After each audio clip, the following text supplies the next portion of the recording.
Hello and welcome to today's tutorial. So we are back to Tunisian crochet cables, and today we are going to be looking at the honeycomb stitch pattern. This is a stitch pattern that I used for the Keziah Shawl. Here it is. So this is how it looks in fingering weight yarn, and today I'm going to be demonstrating the stitch pattern in a bulky weight just for better visibility.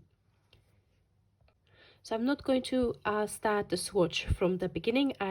I will show you the basic stitch pattern, and then if you would like to have a little bit more background on the cables, I'm going to link my Tunisian crochet masterclass in the comments below. Once you watch the video, it's quite lengthy, but it's going to give you very good background and confidence to start working your Tunisian crochet cables. So without further ado, let's dive into the honeycomb stitch pattern. So the basic stitch pattern is worked over 12 stitches, 12 Tunisian knit stitches, and that's if you would like to work cables where you cable with 3 stitches over 3 stitches. Okay, so this would be the basic stitch pattern, would be this portion of the swatch. I've got 2 repeats just for you to see how it looks once you start working up the cable. So I've got 2 repeats. I've got 12 and 12, and then I added 2 Tunisian purl stitches on each side and edge stitches. You can work this stitch pattern over 3 over 3 cable or 4 over 4. It's entirely up to you. I like to work them 3 over 3, but that's just my preference.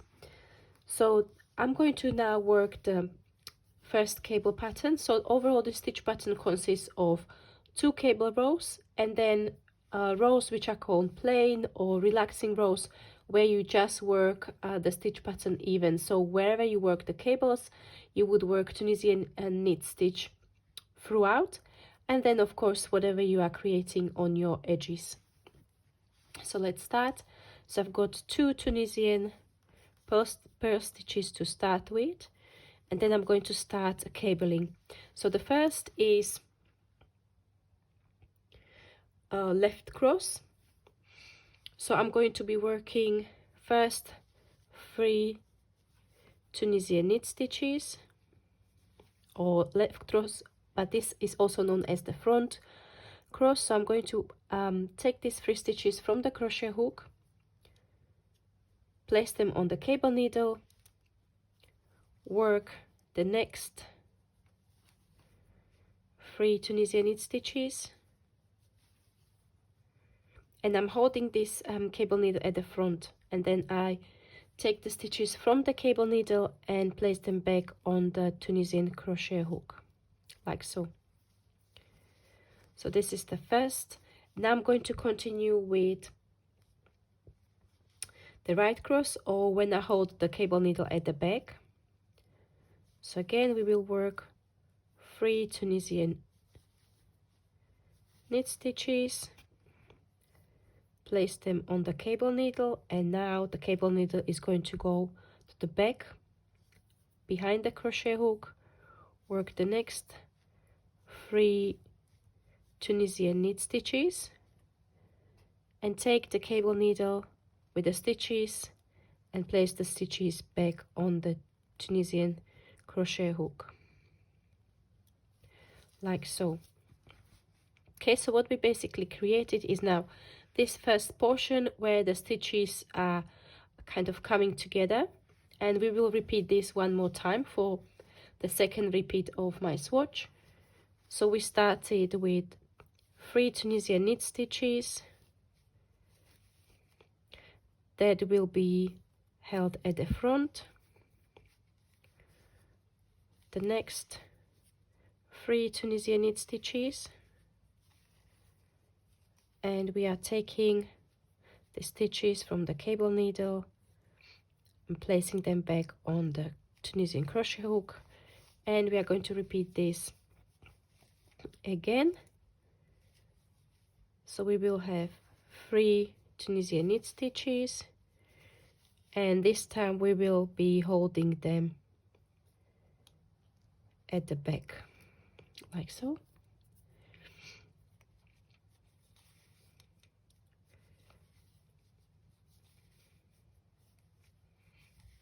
Okay, and take the stitches from the cable needle back on the Tunisian crochet hook. I still got 2 Tunisian pearl stitches to work as per my swatch, and then an end stitch. And then we are going to do standard return pass. So the standard return pass after the cabling row can be a bit tricky, so we just need to take our time, making sure that we're not going to lose any stitches. We're not going to do an extra decrease, so it's good to just take a little bit more time on this return pass.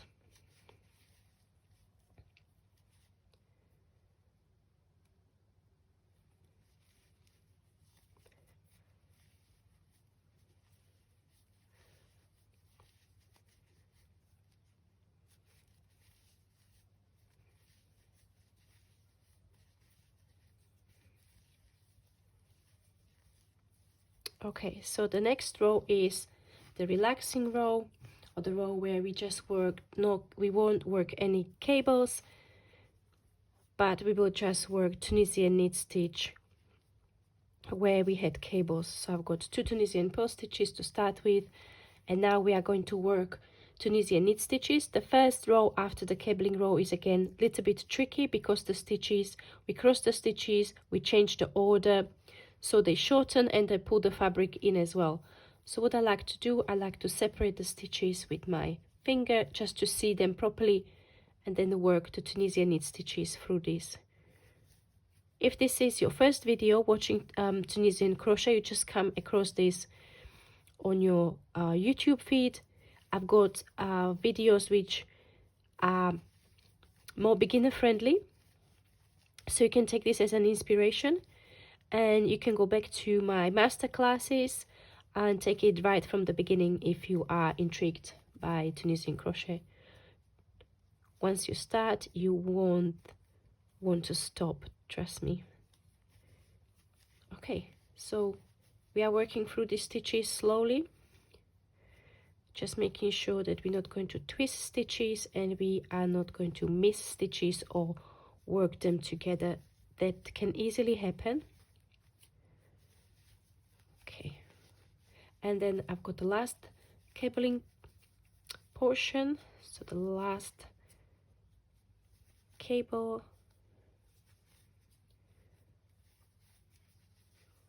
like so. The return pass on this row will be much easier because the stitches are now in the proper order, they are set, so you won't have to struggle the way we did on the previous row. Okay, so I'm going to let you go ahead and do the standard return pass, and I'll meet you back once you finish your standard return pass. Welcome back. So we completed the first relaxing row after the cabling row.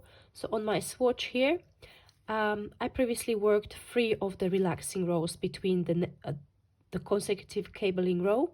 So I'm going to go ahead and do 2 more of these. So just to recap, you will just follow the stitch pattern as on the previous row where you worked Tunisian knit stitches. That's where you're going to be working Tunisian knit stitches, and where you've got the edge stitches and whatever background you choose to do, that's, you will basically follow the same stitch pattern. After that, I'm going to show you the second cabling row, which is the where the cables are worked in the opposite way that we worked them in the first cabling row, and there will be the whole stitch pattern for your honeycomb stitch.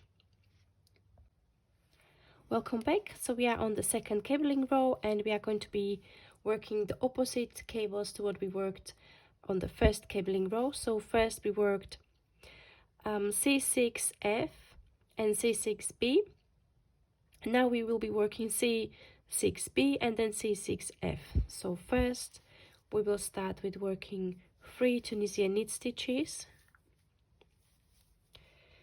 Place these stitches on the cabling needle and hold them at the back,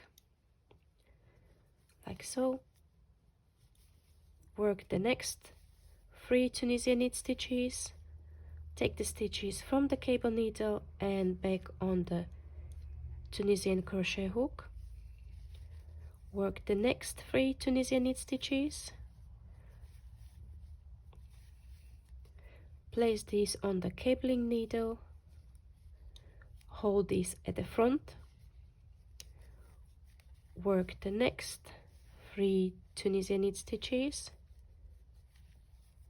take the stitches from your cable needle back onto Tunisian crochet hook and repeat one more time.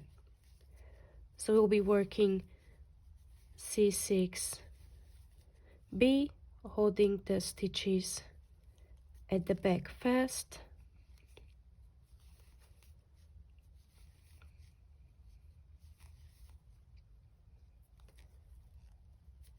followed by C6F,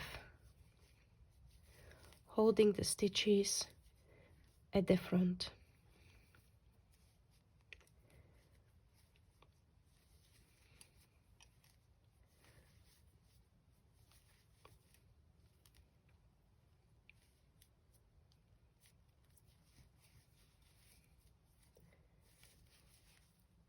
And work your border.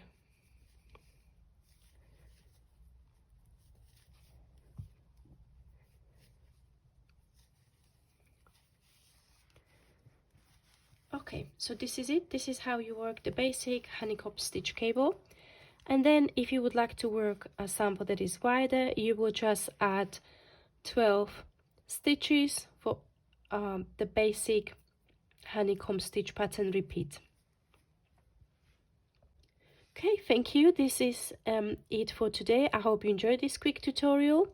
Let me know what you would use this stitch pattern for. I have to say, my apologies for my voice today. I've had a cold for almost 2 weeks now, and I think that you can really hear it on my voice. Hopefully I'll get better by the next time. So let me know in the comment section below what you would like to do with this stitch. Have you used it before? And I'll see you in the next tutorial. Thank you and bye bye.